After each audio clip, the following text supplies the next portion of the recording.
நல்லா இருக்கு விஜய் சேதுபதி சார், ரொம்ப நல்லா இருக்கு நீங்க பண்றது. அந்த பொண்ணு ஒரு கேம் விளையாண்டுருக்கா, சரி அது தப்பு கரெக்டு அதெல்லாம் விட்டுருவோம்.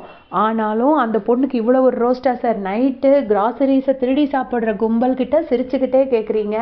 இந்த பொண்ணு அது இது வரைக்கும் அந்த பொண்ணு போன வாட்டி வந்து ஒரு கூனி வேஷத்தில் நடிச்சிருந்தாங்க, அப்போ அப்ரிஷியேட் பண்ணலை. நிறைய டாஸ்க் நல்லா பண்ணியிருக்கிறாங்க, எப்பயுமே அப்ரிஷியேட் பண்ணது கிடையாது.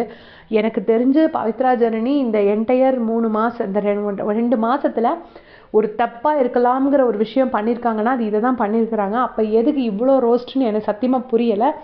சரி பரவாயில்ல, நீங்கள் கேட்கலாம். அவன் வந்து கேட்குறாரு, நீங்கள் வந்துட்டு எப்படி இந்த டாஸ்க் அடுத்தவங்களுக்காக விளையாடுறதுன்னு புரிஞ்சுக்கிட்டீங்க, அப்போ ஏன் நீங்கள் மஞ்சரி பொம்மையை வைக்கல அப்படின்னு கேட்குறாங்க.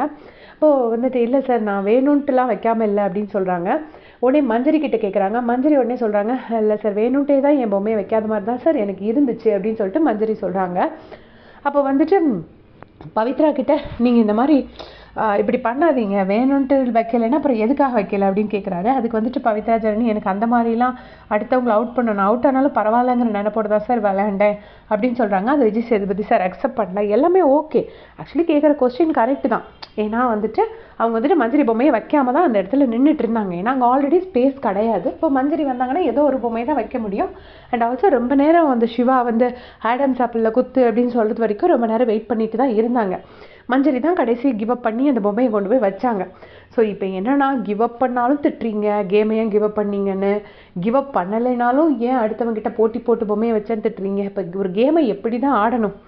இப்போ வந்துட்டு கிவ் அப் பண்ண தான் ரீசன், அதனால தான் ஒஸ்ட் பர்ஃபார்மர் கொடுக்குறோன்னு மஞ்சரிக்கு சொன்னாங்க. இதே வந்துட்டு நான் கிவ் அப் பண்ணாமல் இருக்கிறதுக்கு பவித்ராக்கு ரோஸ்ட் பண்ணுறாங்க. அப்போ அந்த கேமை எப்படி விளையாடணும்? எனக்கு என்னன்னா, நீங்கள் கேளுங்க, இந்த நியாயமான கேள்வி தான் கேட்டுட்டு போங்க. ஆனால் ஒரு திருட்டு பிரியாணி கேங்கை நீங்கள் வந்துட்டு சூப்பராக வச்சு அம்மா அரைச்சின்னு கொஞ்சுவீங்க. இது வந்து உங்களுக்கு ரொம்ப தப்பாக தெரிஞ்சுதா விஜய் சேதுபதி சார்? எந்த ஆங்கிள்னு கொஞ்சம் எங்களுக்கு கரெக்டாக சொல்கிறீங்களா?